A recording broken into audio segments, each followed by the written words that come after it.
یہ جسم اسی کا دیا ہوا ہے، اس میں تکلیف آئے گی تو وہی بھیجے گا، خوشی آئے گی تو وہی بھیجے گا، تو جب اس کی نسبت سے غم آئے گا تو وہ بھی ہمارے لیے خوشی ہے کیونکہ اس نے بھیجا ہے اور کسی غرض سے بھیجا ہے۔ ہم غرض نہیں سمجھے کہ کیوں بھیجا، ہم یہ جانتے ہیں، ہم غرض نہیں سمجھے کہ کیوں بھیجا، دکھ کو مرض سمجھ کے بول اٹھے،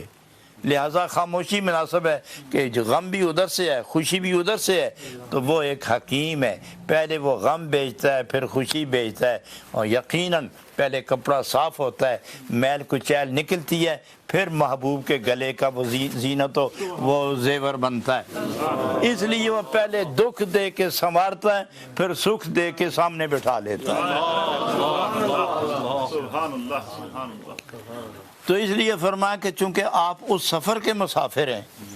کہ آپ اس سفر کے مسافر ہیں جس سفر میں ہر ایک تو نہیں چل سکتا، جب ہر ایک نہیں چلتا تو کمال یہ ہے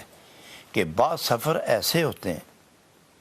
بعض سفر ایسے ہوتے ہیں کہ جس میں جسم اور روح دونوں کو مشقت طے کرنا پڑتی ہے، مشقت برداشت کرنا پڑتی ہے، اور بعض سفر ایسے ہوتے ہیں کہ جسم کو حرکت ہو نہ ہو روح سفر میں رہتی ہے،